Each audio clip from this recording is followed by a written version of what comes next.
예, 우리 시간이 되었으므로 다 같이 조용한 기도하심으로 오늘 주일 예배를 하나님 앞에 드리도록 하겠습니다. 우리 다 같이 기도합니다.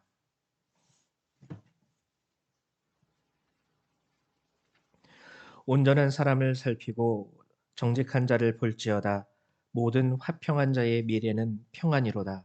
범죄자들은 함께 멸망하리니 악인의 미래는 끊어질 것이나 의인들의 구원은 여호와로부터 오나니 그는 환난 때에 그들의 요새이시로다. 여호와께서 그들을 도와 건지시되 악인들에게서 건져 구원하심은 그를 의지한 까닭이로다. 아멘. 할렐루야. 사랑과 은혜가 많으신 하나님 참으로 감사드리며 주님의 이름을 찬양합니다. 오늘도 주께서 저희들을 구원하시고자 또한 우리에게 은혜를 베푸시고자 저희들을 이곳에 불러주시고 모아주시고 이곳에서 함께 예배하게 하심을 믿습니다. 연약하고 부족하고 지난 한 주간 죄된 곳에 있다 온 우리 형제와 자매들도 있겠지만 오늘 이 자리에 나왔사오니 우리가 고백하며 주님 앞에 나아갈 때 예수 그리스도의 보혈로 우리의 죄를 용서하여 주시고 오늘도 하나님의 예비하신 모든 은혜와 사랑으로 이 시간 우리에게 채워 주시옵소서. 오직 주님께만 영광 돌려드리며 우리 주 예수님의 이름으로 기도했습니다. 아멘. 예, 우리 다 같이 일어나셔서 사도신경으로 주님 앞에 신앙 고백 드리도록 하죠. 우리 다 같이 신앙 고백 드립니다. 나는 전능하신 아버지 하나님 천지의 창조주를 믿습니다. 나는 그의 유일하신 아들 우리 주 예수 그리스도를 믿습니다.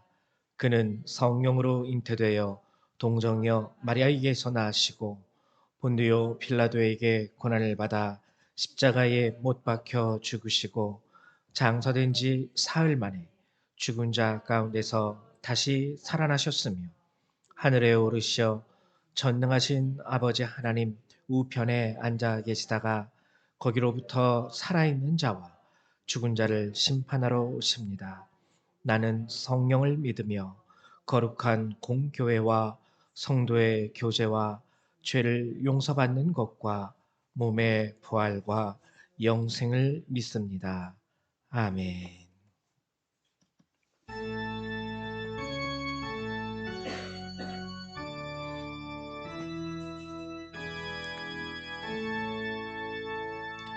성부 성자와 성령 찬송과 영광 돌려보내세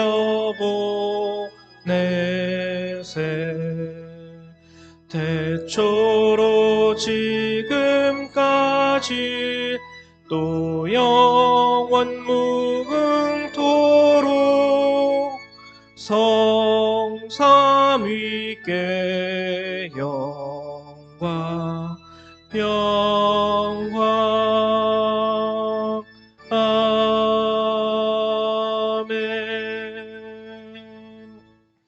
우리 찬송가 뒤에 있는 교동문 117번 함께 교독하도록 하죠. 교동문 117번입니다. 예, 구주강님 세 번째. 다 찾으신 줄로 알고 교독하겠습니다. 광야와 메마른 땅이 기뻐하며 사막이 백합화같이 피어 즐거워하며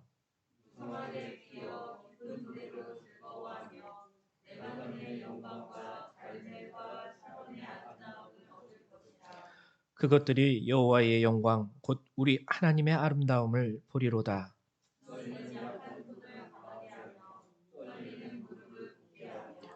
겁내는 자들에게 이르기를 굳세어라 두려워하지 말라 보라 너희 하나님이 오사.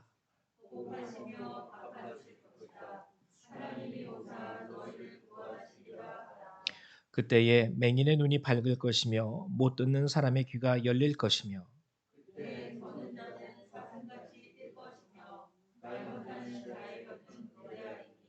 이는 광야에서 물이 솟겠고 사막에서 시내가 흐를 것임이라.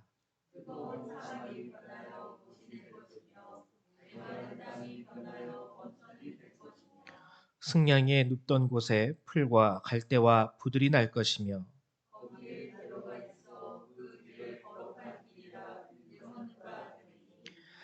깨끗하지 못한 자는 지나가지 못하겠고 오직 구속함을 입은 자들을 위하여 있게 될 것이라. 아멘. 네, 자리에 앉아주시기 바랍니다. 우리 찬송 한 장 한 번 더 찬양하죠. 우리 찬송가 85장 한 번 더 찬양하도록 하겠습니다. 찬송가 85장입니다. 예, 우리 통일 찬송가로도 85장입니다.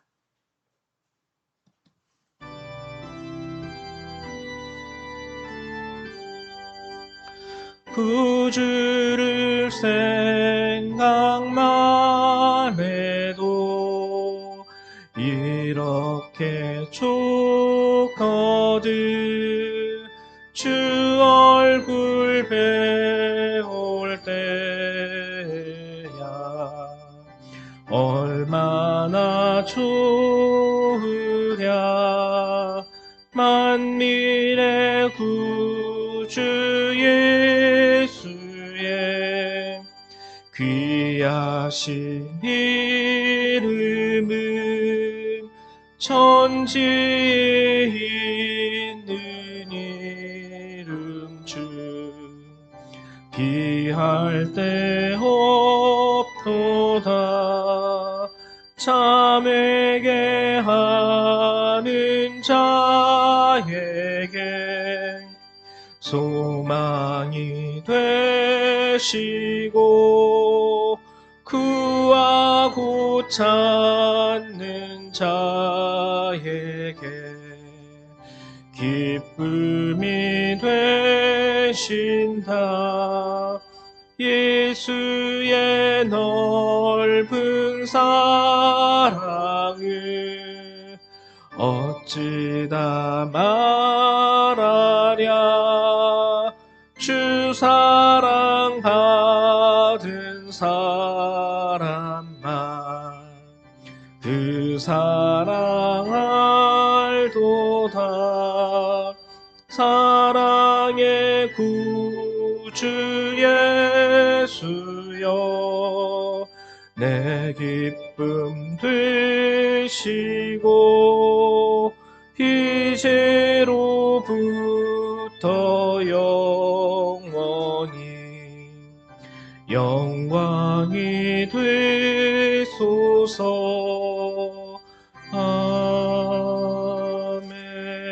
아멘. 우리 이 시간에는 정미숙 집사님 나오셔서 예배를 위해서 기도해 주시겠습니다.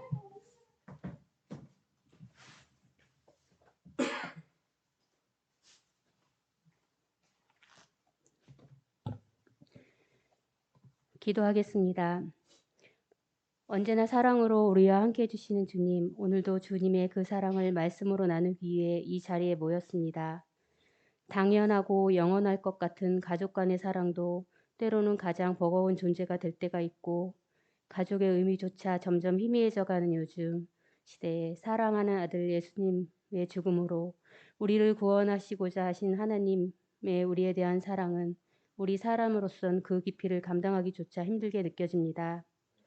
하나님, 매일 반복되는 일상에 감사하고 지금 내게 주어진 일에 최선을 다하며 사는 것이 하나님의 뜻에 순종하며 사는 것이라고 생각하며 앞만 보고 달려왔는데 한 해를 마무리하는 12월이 되어 지난 시간들을 돌이켜보니 하나님께 순종하는 삶이 아니라 저는 그저 제 이익과 욕심을 쫓아 달려온 것 같은 생각이 듭니다.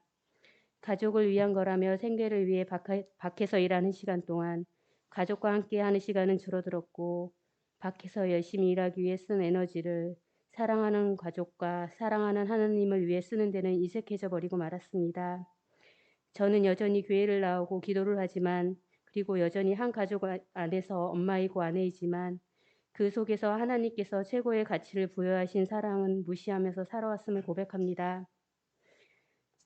지금 세계가 사소한 일에도 전쟁을 하려 하고 생명의 존중보다는 자국의 이익이 먼저이고 인간관계에서도 물질이 우선시되는 것은 우리의 마음에 사랑이 메말라가고 있기 때문인 것 같습니다. 하나님, 더 늦어지기 전에 하나님께서 우리에게 주셨던 사랑을 잊지 않게 해달라고 우리 모두가 기도하게 되길 원합니다. 하나님 말씀을 들을 때만 교회 안에서만 말랑해졌다가 우리의 일상으로 돌아갈 때면 다시 딱딱하게 굳어져 버리는 우리의 마음을 언제나 주님이라는 태양을 향하게 하고 바라보게 하셔서 따뜻한 온기를 잃지 않게 해주시길 간절히 기도드립니다. 누군가에게는 올 겨울이 가장 견디기 힘든 시간일 수도 있을 것입니다. 그들을 위해 기도하고 많이 가진 것이 아니더라도 조금 더 가진 자들이 나눌 수 있는 따뜻한 사이가 되게 하여 주소서. 오늘 저마다의 근심과 걱정으로 이곳에 모인 분들의 마음을 위로해 주시고 목사님께서 전하시는 하나님의 말씀으로 치유받길 원하며 예수 그리스도 이름으로 기도드렸습니다. 아멘.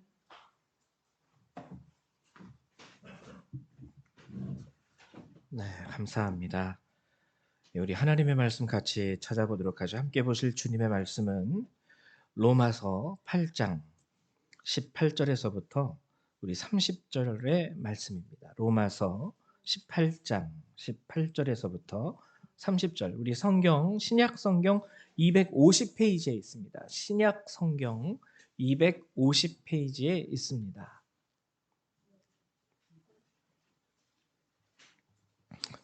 예, 다 찾으신 줄로 알고요. 우리 같이 교독하죠. 한 절 한 절 함께 교독합니다. 제가 먼저 교독하겠습니다. 생각하건대 현재의 고난은 장차 우리에게 나타날 영광과 비교할 수 없도다.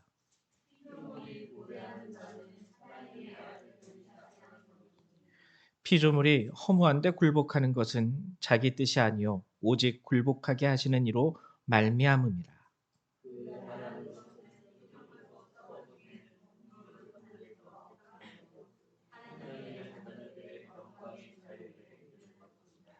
피조물이 다 이제까지 함께 탄식하며 함께 고통을 겪고 있는 것을 우리가 아느니라.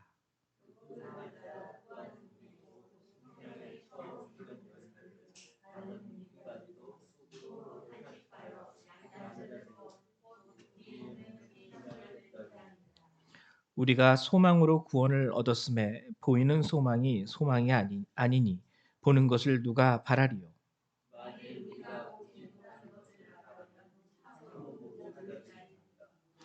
이와 같이 성령도 우리의 연약함을 도우시나니 우리는 마땅히 기도할 바를 알지 못하나 오직 성령이 말할 수 없는 탄식으로 우리를 위하여 친히 간구하시느니라.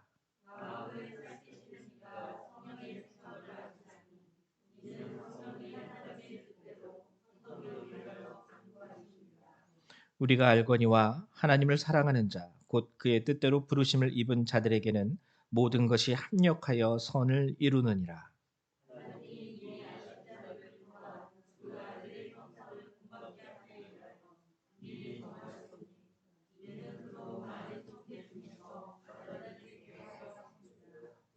또 미리 정하신 그들을 또한 부르시고 부르신 그들을 또한 의롭다 하시고 의롭다 하신 그들을 또한 영화롭게 하셨느니라. 아멘. 네, 할렐루야 감사합니다. 이제 오늘 여러분하고 같이 대강절 세 번째 주를 맞이하면서 로마서의 말씀을 함께 나누려고 하는데요. 오늘 말씀은 굉장히 중요한 말씀입니다. 아, 이 말씀의 참 뜻을 아시고 여러분들이 오늘 하나님의 은혜 가운데 강건할 수 있게 되기를 소망합니다. 오늘 말씀을 나누기 전에 먼저 지난 시간에 함께 나누었던 것을 잠깐 요약하고 넘어가죠. 지난 시간에 저희가 출애굽기 11장의 말씀을 함께 나누었었어요. 출애굽기 11장. 그래서 애굽의 10가지 재앙, 그 특징이 있다고 말씀을 드렸죠. 첫 번째는 뭐냐면 애굽의 모든 신들을 징벌하시고 하나님이 드디어 세상에 자신의 이름을 드러내시는 사건입니다. 하나님이 최고야. 하나님이 홀로 하나님이시고 지존하신 하나님이시야. 그래서 애굽의 모든 우상들을 하나님이 심판하세요. 이것은 단순히 애굽의 우상들이 아니라 그 당시 전 세계가 섬겼던 우상들입니다. 가장 큰 나라가 섬기는 신이 가장 강한 신이라는 인식이 그 당시 사람들에겐 있었기 때문에 애굽, 그 당시 제국을 이루면서 살아왔던 애굽 사람들 그리고 그들이 섬겼던 신들은 전 세계를 주관하는 신들이었어요. 그런데 하나님이 그것을 다 심판하셨죠. 그 허상들을 다 무너뜨리시고 참 하나님을 드러내신 사건. 그리고 10가지 재앙이 가지는 두 번째 특징은 무엇이었냐면 대대로 자손들에게 그 신앙이 전해지기 원하시는 하나님의 마음. 그래서 이 사건들 내가 너희를 위하여 행한 이 일들을 너희는 자손들에게 대대에 전하도록 하여라. 하나의 표징이 된 거죠. 아, 정말 하나님이 우리를 사랑하셨구나. 우리와 함께 하시는구나. 자녀들이 계속 그것을 깨달을 수 있도록 잊혀지지 않기 위해서. 그리고 세 번째, 이 10가지 재앙의 특징은 뭐냐면 하나님이 완악한 것 그대로 놔두셨다라는 거예요. 바로의 마음을, 완악한 그 마음을 건드리지 않으셨습니다. 예, 완악한 대로 그대로 놔뒀는데 마지막 출애굽기 11장 장자의 죽음의 사건, 이 이후에는 하나님이 개입하세요. 개입하세요. 그래서 장자가 죽었음에도 불구하고 하나님이 그들의 마음 가운데 개입하셔서 자신을 드디어 알게 하십니다. 그래서 하나님에 대한 두려움이 이들 가운데 생겨요. 아, 정말 하나님이 우리의 모든 신들을 다 무너뜨리고 심판하시고 정말 그분이 참 신이셨구나. 참 하나님이셨구나. 이것을 알게 된 애굽인들은요. 자신의 장자가 죽었음에도 불구하고 거기서 하나님 앞에 감히 항변하지 못합니다. 그리고 이것은 어떠한 결과로 나타났냐면 그 하나님이 택한 이스라엘. 그래서 성경에 애굽 사람들로 하여금 은혜를 입게 하였다. 그래서 히브리 사람들, 어떻게 보면 히브리 사람들 때문에 나의 장자가 죽은 거예요. 근데 그럼에도 불구하고 하나님의 존재를 확실하게 깨달은 그 순간에 애굽인들은 이스라엘 사람들을 두려워합니다. 그리고 하나님의 선택받은 민족으로서 그들을 성경적인 영어 표현으로는 greatly respect라고 그래요. 아주 커다란 존경을 그들에게 표하게 되죠. 그래서 우리가 이것을 통해서 함께 나누었던 것이 무엇이냐면 그리스도인들의 존귀함. 우리가 예수를 믿는 사람들로서 우리의 존귀함이라는 것은 어디에서 비롯되냐면 하나님으로부터 비롯된다라는 거예요. 어떤 사람들은 내가 이런 사람이야 하고선 내가 누리고 있는, 내가 가지고 있는 그것으로 나 자신을 드러내고 뽐내려고 합니다. 근데 그리스도인들은 그렇지 않다라는 거예요. 솔직히 겉으로 볼 때 노예 출신이었던 히브리 사람들이 뭘 어디에서 그들을 볼 만한 게 뭐가 있었겠습니까? 우리 이 사실을 깨달아야 돼요. 바로는요, 자기가 가진 것 때문에 끝까지 스스로 높였어요.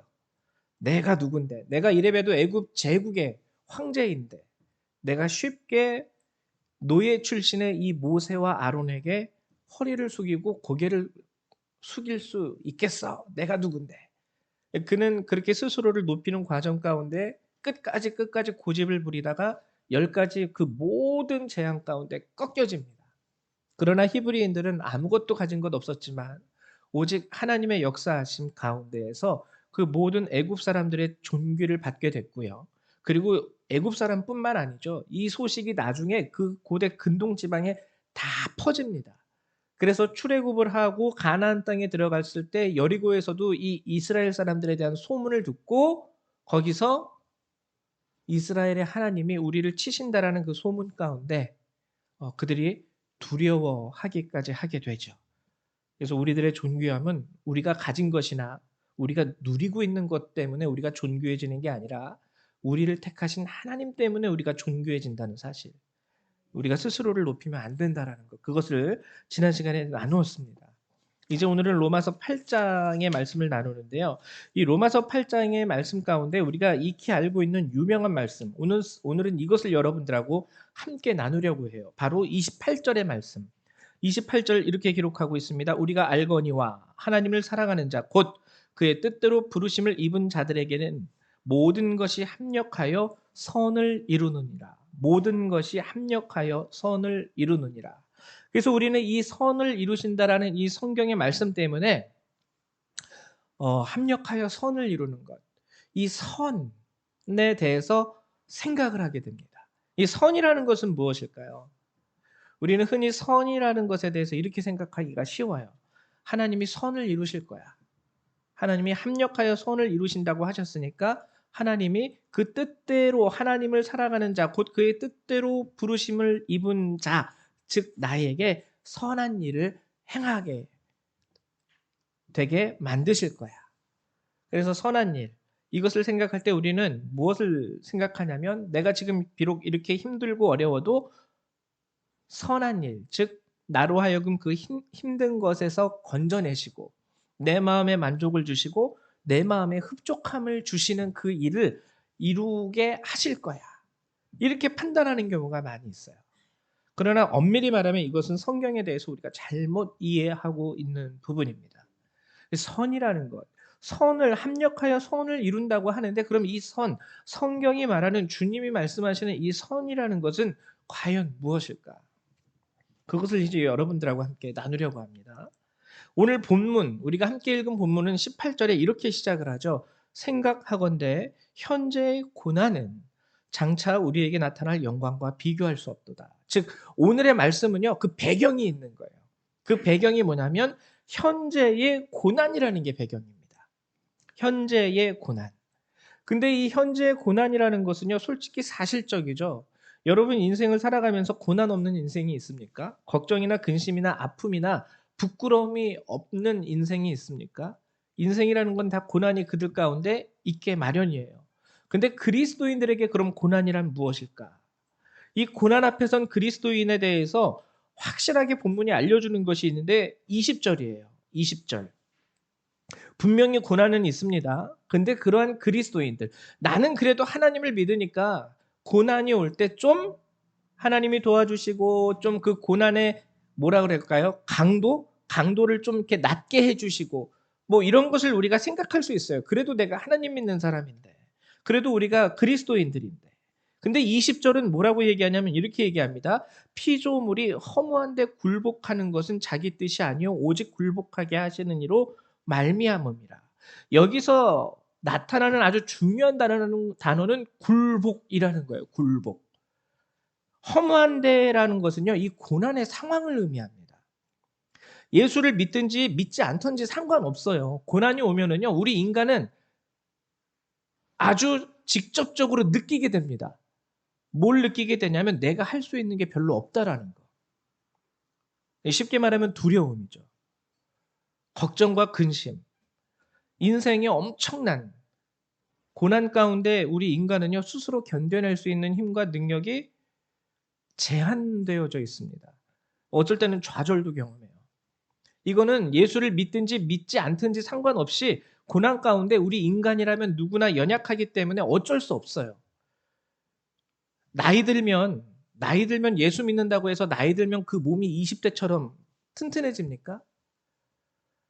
나는 그리스도이니까 하나님께서 처음에 인간이 죄를 저질렀을 때 하나님께서 여성에게 말씀하신 것, 그게 뭐냐면 해산의 고통이에요.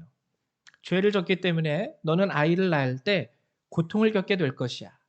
그리고 남자에게는 너는 땀 흘려 일해야 될 것이야. 그 땀이라는 것 자체가 단순히 노력만을 의미하는 게 아니에요. 인생의 희노애락을 겪으면서 가족을 먹여 살리는 일을 하게 될 것이야. 고난도 있다라는 뜻이죠. 자, 그러면은 예수 믿으면은 이제 나 예수 믿었으니까 하나님 이제 나 하나님의 은혜를 받은 자이고 이제 하나님께서 나를 사랑하시고 나를 구원하셨으니까 하나님이 이 땅 가운데 인류 가운데 명하신 그 해산의 고통이 나에게는 없겠죠? 라고 생각할 수 있을까요? 똑같아요. 예수 믿어도요. 애 낳을 때 배 아파요. 예수 믿어도요. 가족을 부양한다라는 것은 쉬운 일이 아닙니다. 가끔 가다가는 아프고요. 쓰리고요. 부끄럽고요. 열도 받고요. 창피해요. 그러니까 예수 믿는다고 해서 변하는 건 없는 거예요. 고난이라는 것은 우리가 죄를 지은 이후에 하나님께서 이 땅 가운데 허락하신 섭리이기 때문에 이것은 예수를 믿든지 예수를 믿지 않는지 변함이 없습니다. 동일하게 여전히 적용이 돼요. 그렇기 때문에 20절이 말씀하시는 것은 뭐냐면 피조물, 즉 우리 창조되어진 우리 하나님의 자녀라 할지라도 고난 앞에서 그 허무한 데서는요. 우리 뜻과는 어쩔 수 없이 굴복하게 된다라는 거예요. 아, 나 어떡하지? 걱정이 찾아오고요. 근심이 되고요. 아프고요. 슬프고요. 화가 분노가 찾아오기도 합니다. 근데 이것은요. 우리의 뜻이 아니죠. 물론 우리는 고난을 원하지 않죠. 그러나 오직 굴복하게 하시는 이로 말미암음이라. 이것은 뭐냐면 하나님이 인생 가운데 그렇게 하도록 허락하셨다라는 거예요. 인류 가운데, 우리 모든 인생들 가운데. 그러면 우리가 예수를 믿음에 있어서 그럼 주님, 단순히 예수를 믿음에 있어서 우리가 바라는 것은 죽고 나서 천국에 가는 걸로만 끝나는 것입니까? 죽고 나서 천국이. 그럼 이 땅에서는 예수를 믿음으로 인하여 우리에게 뭐 아무런 이익이라든지 그런 게 없는 건가요? 그냥 그저 그렇게 저 사람들이랑 똑같이 살다가 그냥 죽었을 때 '나는 천국, 저 사람들은 지옥.' 이걸로 끝나는 걸까요? 그렇지 않아요. 오늘 본문은요. 여기에서 커다란 반전을 우리에게 얘기합니다. 먼저 24 절과 25 절은 이런 말씀을 해요. "우리가 소망으로 구원을 얻었음에 보이는 소망이 소망이 아니니 보는 것을 누가 바라리요. 만일 우리가 보지 못하는 것을 바라면 참음으로 기다릴지니라." 첫 번째 이 말씀은 뭐냐면 고난 가운데 우리가 할 수 있는 것은 그저 기다릴 수밖에 없다라는 거죠. 가끔가다 여러분들 아이를 키울 때 그런 경험 해 보신 적 있죠? 애가 너무 아파요. 그럼 부모의 마음은요. 내가 아프고 싶어요. 차라리 얘가 낫고 내가 아팠으면. 근데 그게 되나요? 안 되죠. "내가 아플게. 너는 이제 아프지 마." 하고 그 아이에게서 아픔을 쏙 빼 가지고 내 속에 집어넣고 뭐 얘는 뭐 건강해지고 그럴 수 없죠. 그러니까 우리는 걱정과 근심 가운데 그저 할 수 있는 것은 뭐냐면 병원에 가서 이 아이가 낫기를 기다릴 뿐입니다. 근데 여기에 아주 놀라운 반전이 이제 일어납니다. 우리 그리스도인이 이게 다른 거예요. 그리스도인과 비그리스도인, 예수를 믿는 자와 예수를 믿지 않는 자의 차이가 이제 드디어 여기서 나타나는데 그게 바로 26 절과 27 절이에요. 이와 같이 26 절, 이와 같이 성령도 우리의 연약함을 도우시나니. 예수를 믿는 자와 믿지 않는 자의 차이가 여기서 나타납니다. 바로 성령의 도우심이 우리에겐 있다는 거예요. 이와 같이 성령도 우리의 연약함을 도우시나니 우리는 마땅히 기도할 바를 알지 못하나 오직 성령이 말할 수 없는 탄식으로 우리를 위하여 친히 간구하시느니라. 성령께서요. 우리의 고난 가운데 우리의 환난 가운데 부끄럽고 아프고 그러한 가운데 말할 수 없는 탄식으로 우리를 위하여 친히 간구하시는 것입니다. 여러분 이게 우리가 예수를 믿는 것과 믿지 않는 것에 대한 놀라운 차이입니다. 성령께서 우리를 위하여 말할 수 없는 탄식으로 기도하고 계세요. 여러분들이 뭔가의 걱정거리 가운데 여러분들이 두려움 가운데 아픔 가운데 임하게 되는 그 순간 성령의 탄식하는 여러분들을 위하여 탄식하는 그 기도는 시작되고 있다라는 것이죠. 근데 여기엔 또 중요한 게 있죠. 27 절. 마음을 살피시는 이가 성령의 생각을 아시나니 이는 성령이 하나님의 뜻대로 성도를 위하여 간구하심이니라. 그 성령의 기도는요. 내 뜻을 위한 기도와 간구가 아니라 그 탄식과 기도는 나를 향한 하나님의 뜻 가운데에서 이루어진다라는 거예요. 근데 내 뜻대로라면은 성령이 오늘 탄식하면서 기도하십니다. 하나님께서 나를 위하여 기도하신다는 거죠. 근데 우리는 어떻게 생각할 수 있냐면 '아 하나님이 나를 위해서 기도하시는구나.' 그러면서 '하나님 그러면 나를 속히 이 고난 가운데 빼내 주세요.' 물론 그러실 경우도 있습니다. 근데 하나님은요. 우리의 뜻대로 탄식하며 기도하시지 하시는 것이 아니라 우리를 향한 하나님의 뜻대로 자 그리고 그렇게 성령이 하나님의 뜻 안에서 하나님의 뜻대로 우리를 위하여 탄식하며 기도할 때 나타나는 최종적인 열매가 바로 28 절이에요. 그게 뭐냐면 선.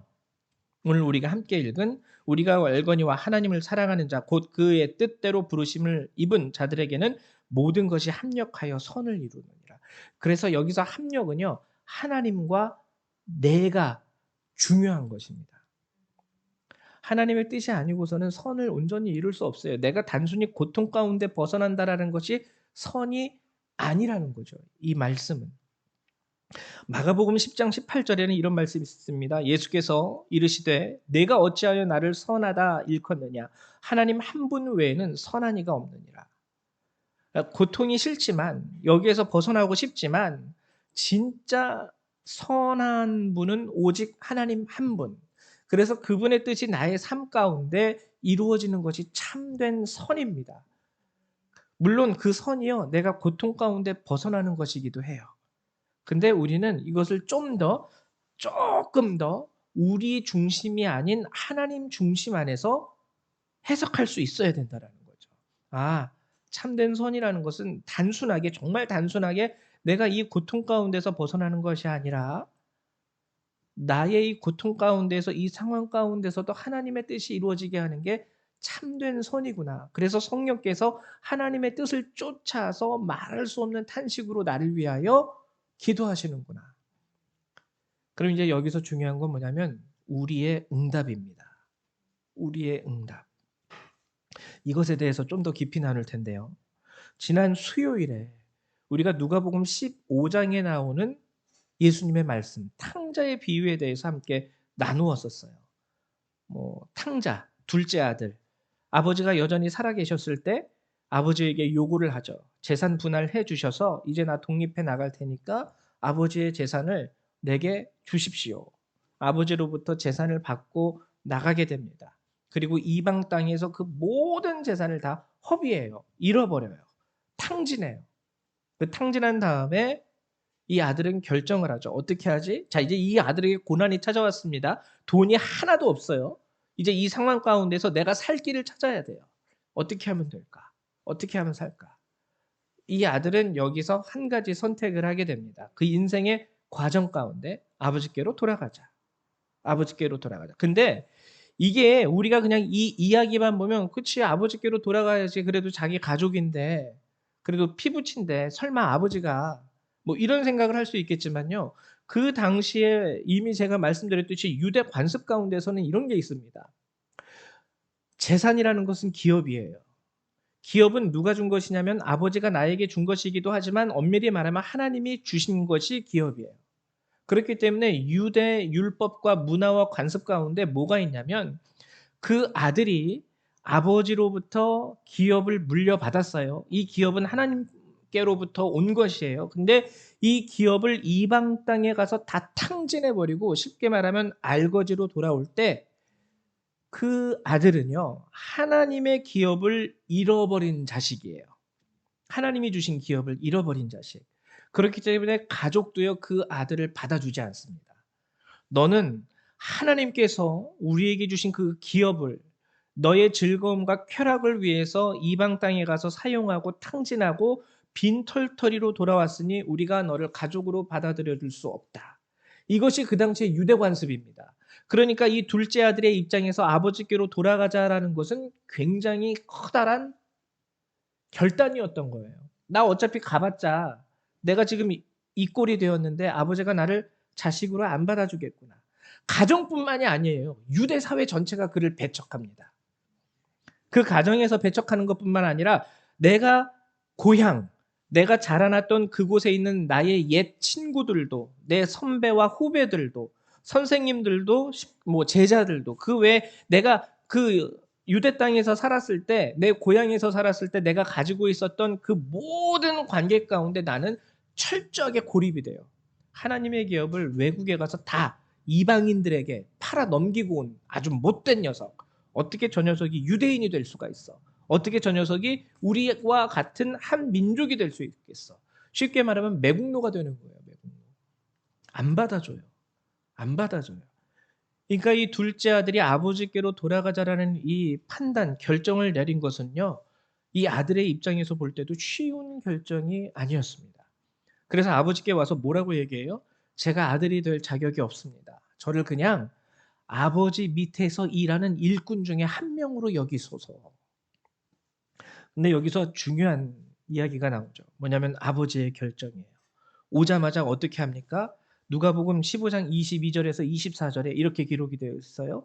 아들이 돌아오자마자 그리고 자기를 종으로 여겨 주십시오라고 요청하자마자 아버지는 뭐라고 말씀하시냐면 아버지는 종들에게 이르되 제일 좋은 옷을 내어다가 입히고 손에 가락지를 끼우고 발에 신을 신기라.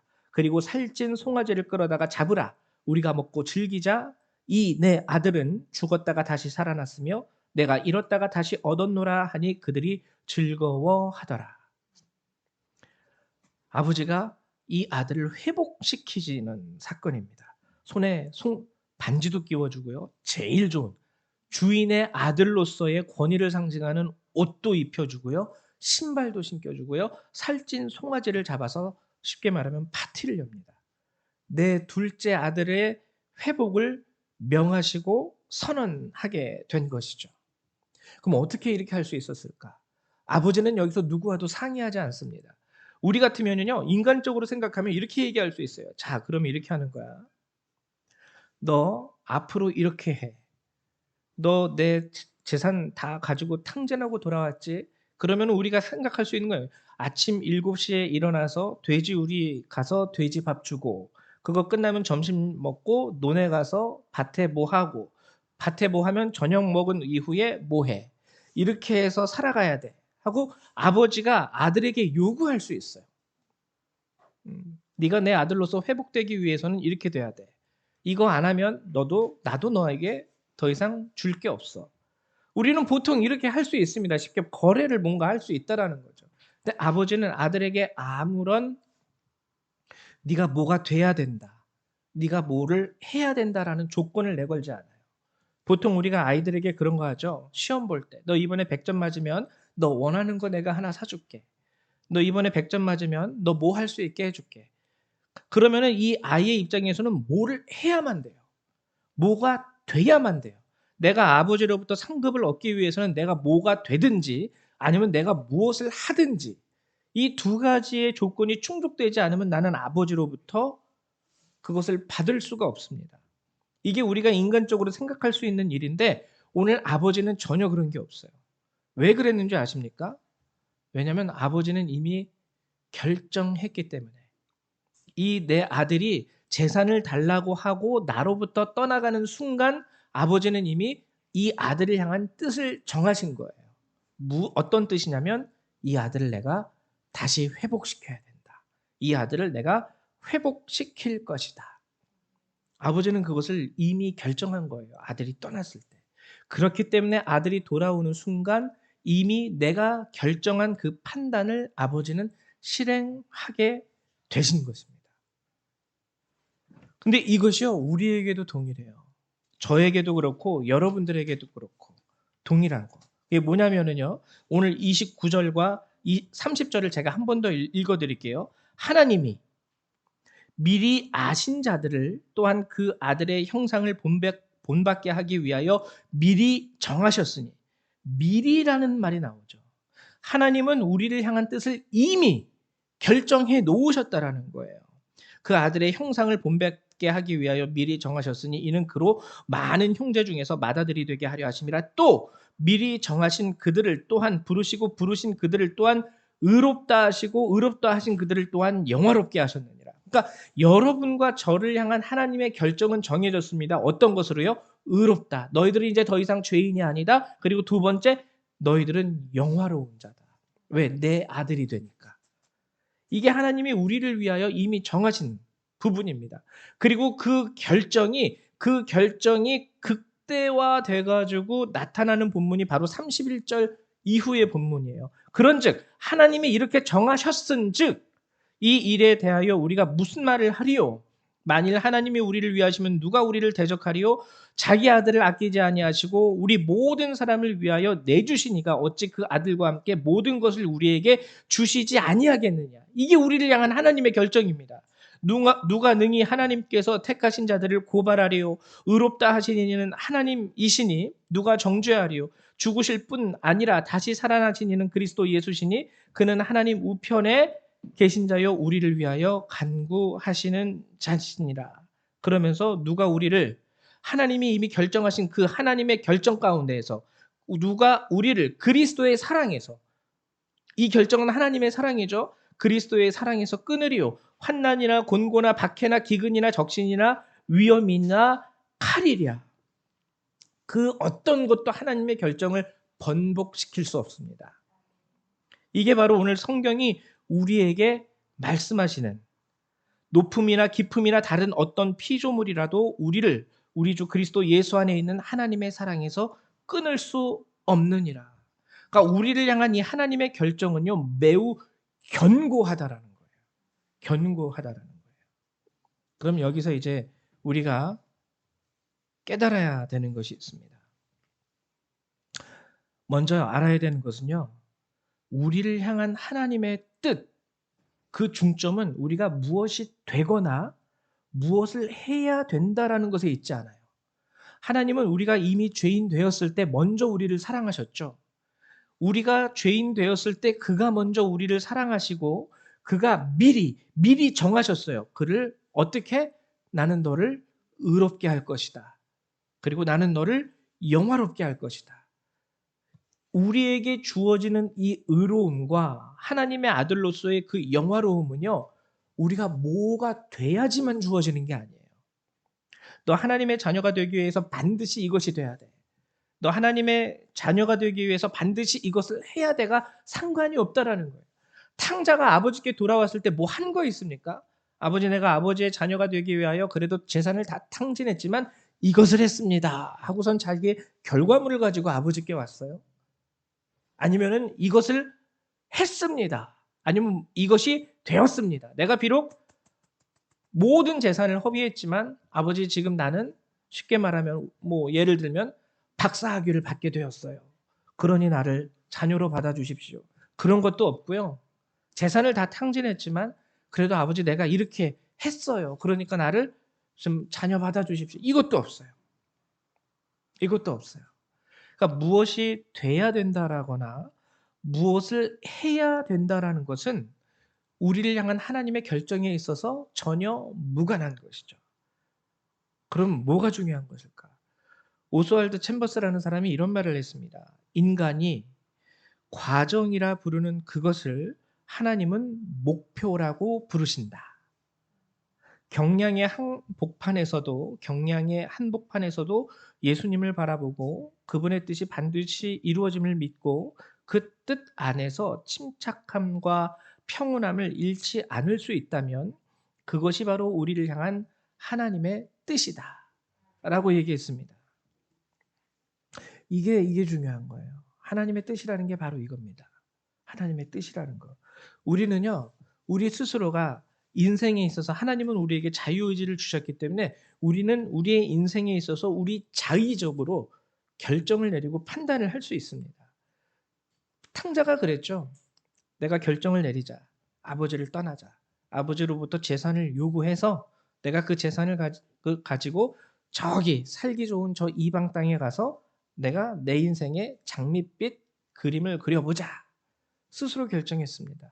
그러나 그것은 이 아이가 내 아들이 되기를 바라는 아버지의 뜻과는 반대되는 결정이었어요.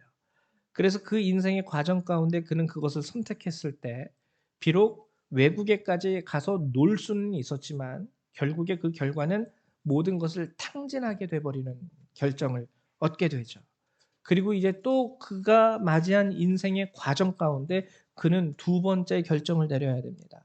내가 여기서 계속 이렇게 돼지 먹이 주면서 돼지밥을 조금씩 내가 먹으면서 연명해 갈 것인가?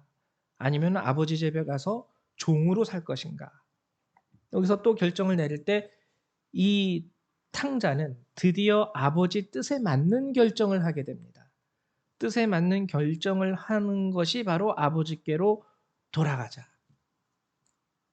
거기에서 이 아들은 회복을 맛보게 됩니다. 아들로서의 권위도 찾게 되는 것이죠. 하나님의 뜻은요, 단순해요. 이거예요. 뭐냐면, 여러분 솔직히 우리가 뭐 대단합니까? 우리의 삶이? 그저 반복이잖아요. 반복.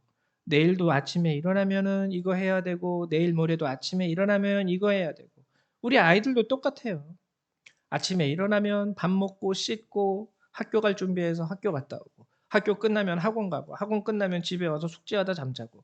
뭐 별다른 거 있습니까? 매번 반복되는.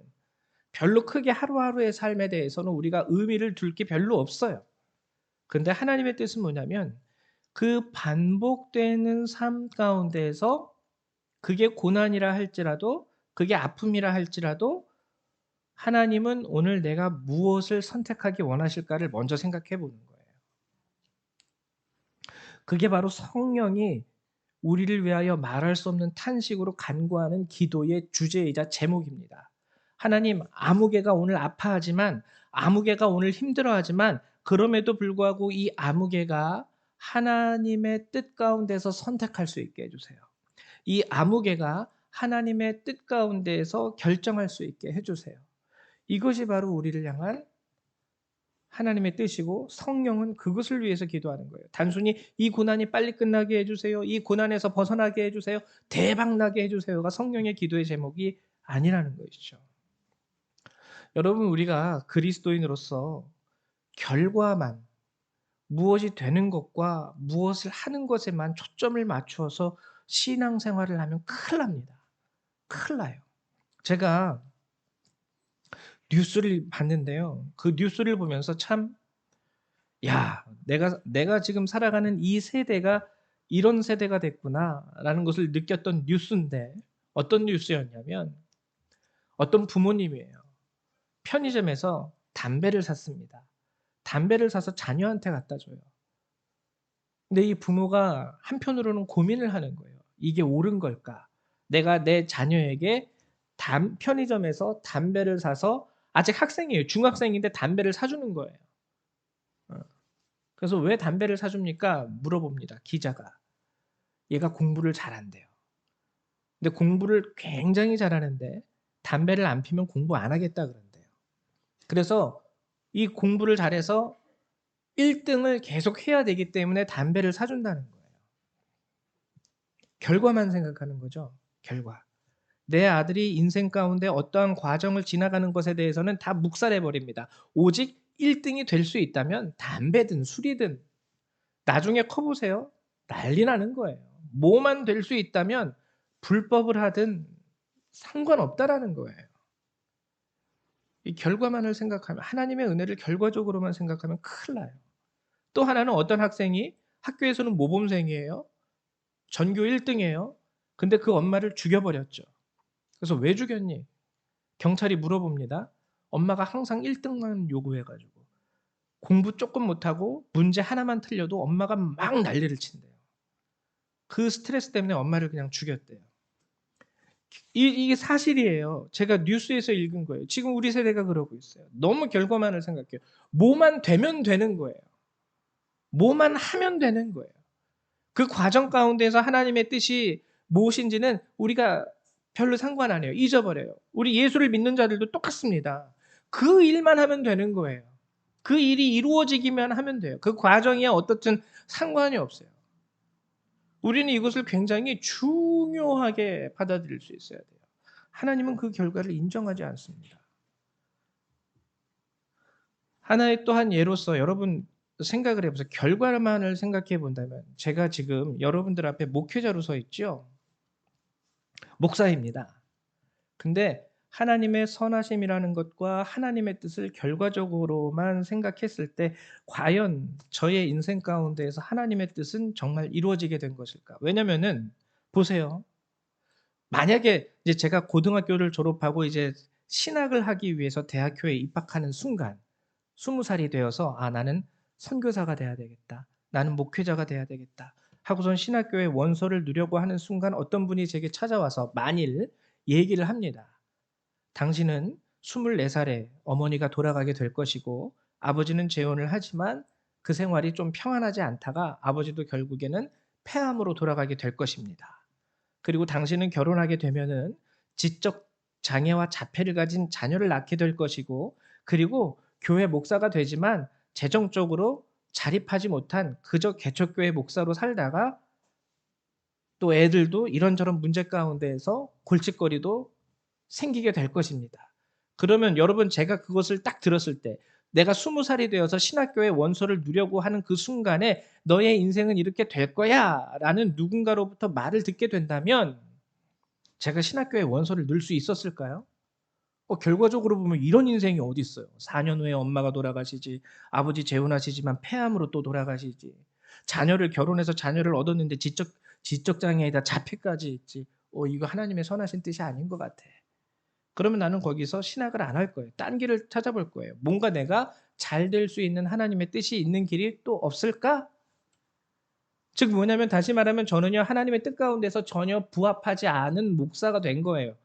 결과적으로 본다면은 나는 빨리 목사를 내려놔야 돼요. 그렇기 때문에 목회 관둬야 된다는 거죠. 저뿐만 그렇습니까? 여러분들의 인생도 똑같을걸요.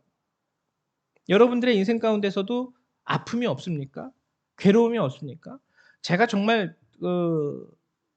존경하는 권사님이 한 분 계시는데요. 처음에 제가 교회 전도사로 일했을 때 그 당시 나이가 제가 30살. 그분이 저보다 한 살 많으니까 아마 31살이셨겠죠? 그 나이에. 청년인 줄 알았어요. 중등부 전도사였는데 어떤 정말 이쁜 아름다운 청년이 그 자리에 앉아 있는 거예요. 새로 우리 교회에 새신자로 등록했는데 등록하자마자 중등부 교사로 저희 중등부에 들어왔었어요. 청년인 줄 알았어요, 저는 처음에. 그래서 와, 참 예쁜 청년이 우리 중등부 교사로 지원했구나. 그랬는데 청년인 줄 알았는데 나중에 보니까 그 당시에 애가 셋이에요. 큰아이가 6살인가 7살 정도 됐던 것 같아요. 초등학교 입학 직전이었던 걸로 기억하는데 깜짝 놀랐습니다. 깜짝 놀랐어요. 정말 결혼을 일찍 하셨구나. 근데 또 한 가지 깜짝 놀랐던 게 뭐냐면 남편과 사별하셨어요. 애가 셋인데. 큰애가 6살이니까 여러분 둘째, 셋째 나이 대충 짐작할 수 있겠죠. 그 어린가 결혼하고 나서 얼마 안 돼서 뭐 생각하면 한 5년 정도 되지 않았을까? 5년, 6년, 7년? 그 짧은 시간에 남편과 사별을 하고 살아왔습니다. 쉬웠겠어요? 여인네 혼자가 3명의 아이들을 키우면서 온다라는 그 인생의 과정이 어려웠겠습니까? 결과적으로 보면 이 권사님에게는 하나님의 뜻이 이루어진 것일까요? 이 권사님은 어떻게 결과적으로만 보면 너가 지금 이렇게 된 것은 하나님의 뜻이 이루어지지 않았다는 거야 라고 우리가 이렇게 쉽게 판단할 수 있을까요? 아니에요. 얼마 전에 이분의 카톡 사진을 제가 봤는데 이 뒷모습인데 그 큰아이를 제가 그 세 자녀를 다 잘 알거든요. 큰아이가요 등치가 이만해졌어요. 그래서 양복을 딱 입고 뒷모습을 딱 이렇게 옆으로 이렇게 딱 된 그 모습을 봤는데 와, 얘가 벌써 이렇게 건장하게 컸구나. 정말 양복을 입으니까 무슨 뭐라 그럴까요? 뭐 이렇게 딱 정말 늠름하게 보이더라고요, 말 그대로. 근데 그 사진을 보면서 제가 감동했던 게 뭐냐면 그 아이가 와, 멋있다. 얘 정말 멋있네. 멋있는 남자가 됐네. 뭐 영화배우 뺨치는 그런 얼굴과 몸매 뭐 이런 게 아니라 그 6살, 7살짜리 애를 이렇게 건장한 이제 사회인, 청년, 군대도 갔다 왔거든요. 그 기간 동안에 여인으로서 혼자 이 아이들을 키워왔을 그 인생이 정말 감동이 되더라고요. 감동. 이 권사님 얼마나 매 순간마다 하나님 앞에 무릎 꿇었겠습니까? 그 마음에 '하나님 좀 도와주세요.'라고 생각한 순간 많았겠죠. 근데 이 권사님 뭐 제가 그분의 전체 인생을 다 아는 건 아니지만 적어도 제가 그분과 함께 그 교회에서 하나님을 섬겼을 때 이분의 선택은요. 그 당시에는 정말 하나님 안에서 선택을 해 나가셨어요. 한 발 한 발. 한 발 한 발. 결과는 모릅니다. 뭐가 될지도 모르고 어떠한 결과가 나올지도 모르지만 어쨌거나 그 고난의 순간에서 한 발 한 발 내디딜 때마다 그래도 하나님 편에서 하나님이 원하신 길로 발걸음을 걸어가는 거예요. 그리고 그 선택이 지금의 결과로 그분의 인생에 나타나게 된 거죠. 이게 바로 우리를 향한 하나님의 뜻이에요. 우리를 향한 하나님의 뜻은 뭐가 되는 게 아니에요. 뭐를 하는 게 아니라 지금 과정 보이지 않아요. 어디로 갈지도 모르고 이렇게 가면은 앞에 뭐가 있을지도 모르지만 이 순간에 내가 그리스도인으로서 그리스도인답게 선택하는 그 자체가 하나님의 뜻이에요. 그리스도인답게 선택하는 그 자체. 그래서 하나님 앞일은 난 모르겠지만 어쨌거나 내가 그리스도이니까 이것을 선택하겠습니다. 이렇게 갈 때 앞에 어떠한 결과가 나에게 주어지게 될지 모르지만 어쨌거나 나는 하나님의 자녀가 되었으니 이쪽으로 내 발걸음을 옮기도록 하겠습니다. 그 자체가 하나님의 뜻이에요. 결과는 모르더라도 그 자체가 하나님의 뜻이라는 거예요. 이게 중요합니다. 이게 중요한 거예요. 그래서 우리 믿음의 선조들 사자밥이 되는 그 순간에도 하나님께서 기뻐하시는 길을 선택했고요. 예수를 믿음으로 인하여 모든 핍박을 받고 모든 재산을 빼앗기고 심지어는 생명을 잃게 되는 그 순간에도 하나님의 자녀로서 이쪽으로 나는 내 발걸음을 옮기겠습니다. 이게 바로 하나님이 우리 가운데 바라시는 하나님의 선하신 뜻이라는 것이죠. 하박국에 이런 말씀이 있습니다. 하박국 3장 17절 18절. 하박국 선지자의 고백인데요. 뭐라고 고백하냐면 비록 무화과 나무가 무성하지 못하며 포도나무에 열매가 없으며 감람나무에 소출이 없으며 밭에 먹을 것이 없으며 우리의 양이 없으며 외양간에 소가 없을지라도 나는 여호와로 말미암아 즐거워하며 나의 구원의 하나님으로 말미암아 기뻐하리로다. 그 인생을 보면 진짜 없어요. 무화과 나무도 없고 포도나무에 열매도 없고 감람나무에 소출도 없고 밭에는 먹을 것도 없고 우리에는 양도 없고 외양간에는 소도 없고 있는 게 뭐가 있습니까? 완전히 망한 삶이죠. 망한 그의 삶 가운데 하박국이 최종적으로 고백하는 건 무엇이냐면 그럼에도 불구하고 나는 여호와로 말미암아 즐거워하며 나의 구원의 하나님으로 말미암아 기뻐하리로다. 그냥 없지만 오늘도 나는 하나님이 기뻐하시는 그 삶을 살아갈 거야. 오늘도 나는 하나님이 원하시는 그 길로 나의 발걸음을 옮겨갈 거야. 이 하박국의 고백이 바로 이것입니다. 최종적으로 말씀을 마치면서 우리가 이제 선이라는 것이 무엇인가? 선이라는 것은 하나님의 뜻이에요. 하나님의 뜻이 이루어지는 게 선이에요. 그러나 이 하나님의 뜻이라는 것은 결과로 이루어지는 것이 아닙니다. 우리 인생의 과정이 그 자체가 선이에요. 힘들고 어렵지만 그래도 하나님 때문에 이쪽 길을 선택하는 그 선택 자체가 선. 그리고 그것을 위해서 말할 수 없는 탄식으로 성령께서 우리를 위하여 간구하신다는 것. 성령께서 우리를 위하여 말할 수 없는 탄식으로 간구하는 것은 여러분들이 좋은 집 갖는 것도 아니고요. 여러분들이 박사학위를 따는 것도 아니고요. 부자가 되는 것도 아니고요. 이름 있는 세력 있는 권세가가 되는 것도 아닙니다. 그것은 결과는 하나님께 맡기시고 오늘 나는 하나님께서 기뻐하시는 길을 가야지. 성령은 바로 그 한 가지를 가지고 여러분들을 위하여 말할 수 없는 탄식으로 기도하고 계시는 거예요. 저도 그렇고요. 아까 제가 예화로 드렸던 그 권사님도 그랬고요.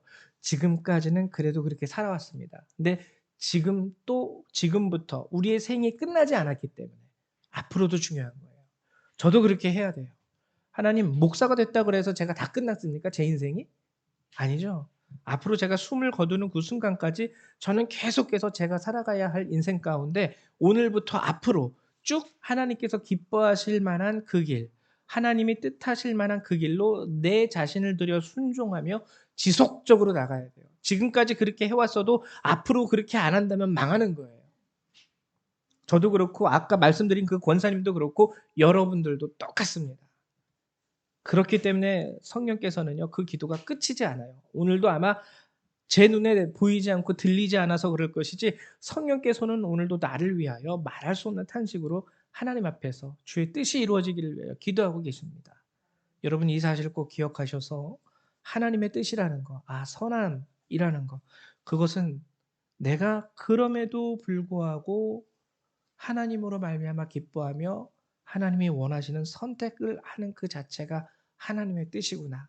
이것을 기억하시면서 비록 우리가 연약하고 고난에 굴복할 수밖에 없는 자라 할지라도 일어나서 승리하고 성령의 기도 가운데 승리하시고 하나님이 기뻐하시는 길을 가실 수 있는 저와 여러분 되시기를 주님의 이름으로 축원드립니다. 우리 이 시간 기도하는 시간 갖도록 하죠.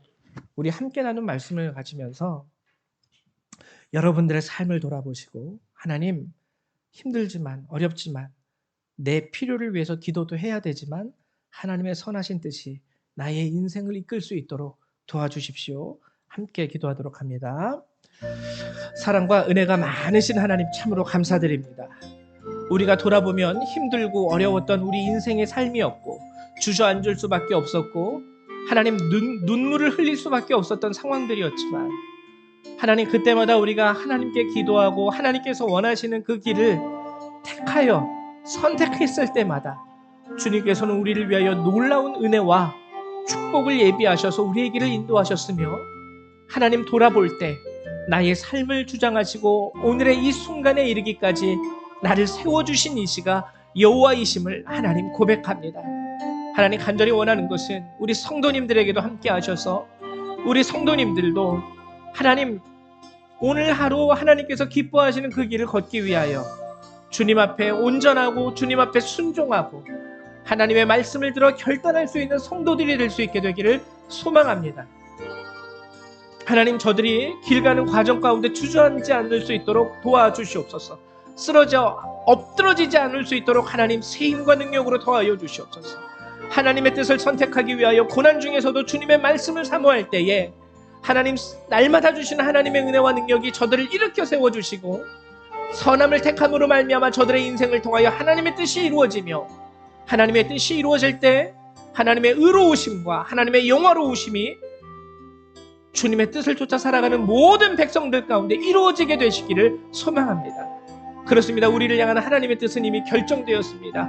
우리를 의롭다 하시고 우리를 영화롭게 하시고 또 우리를 사랑하신다 말씀하신 주님, 그 세상의 어떤 힘과 권세와 능력도 우리를 사랑하시는 하나님의 사랑에서 우리를 끊어버릴 수 없다 말씀하신 주님, 하나님, 우리 성도님들이 그 인생을 하나님께 드려 늘 하나님으로 말미암아 기뻐할 수 있도록 축복하여 주시옵소서.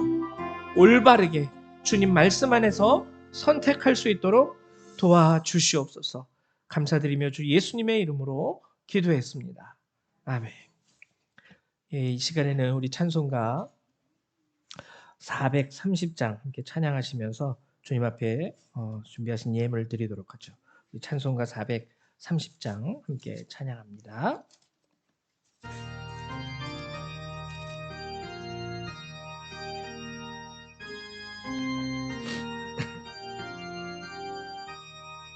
주와 같이 길 가는 것 즐거운 일 아닌가. 우리 주님 걸어가신 발자취를 밟겠네. 한 걸음 한 걸음 주 예수와 함께 날마다 날마다 우리 걸어가리. 어린아이 같은 우리 미련하고 약하나 주의 손에 이끌리어 생명길로 가겠네. 한 걸음 한 걸음 주 예수와 함께 날마다 날마다 우리 걸어가리.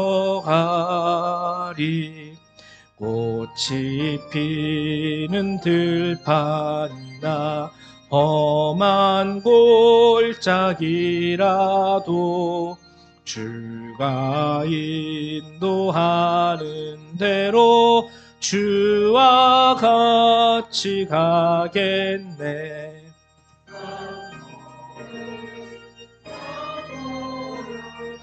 주 예수와 함께 날마다 날마다 우리 걸어가리. 옛 선지자의 녹같이 우리들도 천국에 들려 올라갈 때까지 주와 같이 걷겠네. 한 걸음 한 걸음 주 예수와 함께 날마다 날마다 우리 걸어가리. 아멘. 우리 드리신 예물 위해서 기도합니다. 사랑과 은혜가 많으신 주님, 참으로 감사를 드립니다. 하나님은 우리가 무엇을 하는 것과 무엇이 되는 것보다 오늘 내가 어떠한 길을 걸어가는가에 대하여 주님의 선을 이루실 것을 우리에게 명하시고 알리셨습니다. 우리 성도님들 인생의 고난 가운데 인간의 연약함으로 말미암아 굴복하여 주저앉을 수밖에 없지만 하나님 성령의 기도하심에 따라서 우리가 그 순간 가운데서도 하나님께서 기뻐하시는 길을 선택할 수 있도록 우리 성도님들 도와주시옵소서. 그리할 때 우리를 사랑하시는 하나님께서 우리에게 가장 선한 열매를 맛보게 하시고 만족과 기쁨을 허락하실 줄 믿습니다. 오늘도 힘들고 어려운 상황 가운데 우리 성도님들 그 마음을 들여 하나님 이 예물을 구별함으로 하나님께 내어드립니다. 하나님 이 예물을 귀하게 받아주시고 이 예물에 담겨있는 저들의 인생의 모든 주님을 향한 고백과 그 어려움과 그 땀 흘림을 하나님께서 기억하셔서 하나님 놀라운 사랑과 은혜 가운데 저들을 더욱 축복하여 주시옵소서. 감사드립니다. 우리 주 예수님의 이름으로 기도했습니다. 아멘. 네, 교회 소식을 잠깐 알려드리도록 할게요. 먼저 우리 집사님 조민경 집사님이 12월 14일 날 이사를 하세요. 오늘이 10일이니까 수요일 날 이사하시죠. 그래서 이사 잘할 수 있도록 여러분들이 관심 가져주시고 또 기도도 해주시고 우리 정미숙 집사님 사업장을 위해서도 좀 기도해 주시고 우리 집사님이 정미숙 집사님이 이제 사업장에 가셔서 함께 이제 일을 하시면서 사업장에서는 좀 이렇게 좋아질 수는 있어도 또 아이들이 아직 어린 아이들이기 때문에 엄마가 필요한 시간이 많이 있어요. 그래서 여러분들이 이것을 위해서 함께 우리 집사님 가정을 위해서도 기도해 주시기를 부탁을 드립니다. 그리고 오는 성탄절이 주일이에요. 그래서 성탄절 주일 예배에 우리가 함께 예배를 드릴 텐데 성탄절에는 교회 학교 아이들 다 같이 함께 모여서 우리가 예배를 드리도록 하겠습니다. 한 분도 빠짐없이 오셔서 그래서 25일 날은 교회 학교 예배가 없습니다. 다 같이 가족이 함께 모여서 예배를 드립니다. 11시까지 아이들과 함께 교회로 와주시면 되겠습니다. 그리고 예배 후에는 우리 식사를 함께 하게 됩니다. 그래서 우리 정미숙 집사님 우리 여선교회 회장님이신데요. 식사를 이렇게 준비하셔가지고 제가 듣기로는 뭐 갈비탕이라고 들었는데 갈비탕을 준비하게 되니까 여러분들 꼭 오셔서 식사도 하시고 식사 이후에는 프로그램을 하나 가지려고 그래요. 그래서 선물을 함께 나누는 프로그램. 우리 홍승아 사모님이 나오셔서 광고를 해야 되는데 우리 영찬이를 데리고 화장실을 가셨네요. 그래서 광고 사항은 여러분 우리 교회 카톡에다가 남기고 또 다음 주에 그 교제 시간 때 이 식사 이후에 교회 프로그램은 우리 사모님이 여러분들에게 광고해 주도록 하겠습니다. 우리 이 시간 다 같이 일어나셔서 찬송 1장 함께 찬양하시고 축도하심으로 예배를 마치도록 하죠.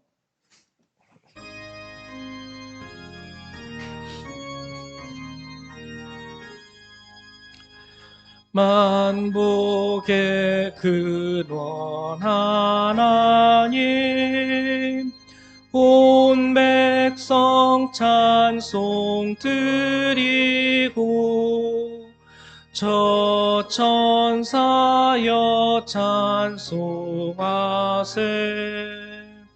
찬송 성부 성자 성령 아멘.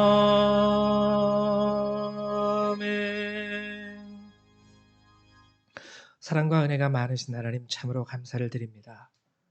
오늘도 귀한 말씀을 허락하심으로 인하여 정말 내가 주님께 무엇을 드리겠습니다. 주님을 위하여 무엇이 되겠습니다 보다 오늘 하루의 삶 가운데서 하나님의 선하신 뜻대로 내가 선택하고 나의 발걸음을 옮기겠습니다. 라는 고백이 하나님 앞에 더욱더 귀한 하나님의 뜻을 이루는 길임을 우리가 함께 나누었습니다. 하나님 도와주셔서 이제 이 예배를 마치고 저들이 돌아가는데 이 한 주의 삶을 그러한 하나님의 선하신 뜻 가운데서 이루어갈 수 있는 성도들 되게 하여 주시옵소서. 이제 예배를 마치고 돌아가는 모든 그리스도의 백성들 그들의 삶과 머리 위에 하나님의 은혜와 예수 그리스도의 사랑과 성령의 능력이 늘 항상 함께하여 주시기를 성부, 성자, 성령 하나님의 이름으로 간절히 축원하옵나이다. 아멘. 할렐루야 감사합니다.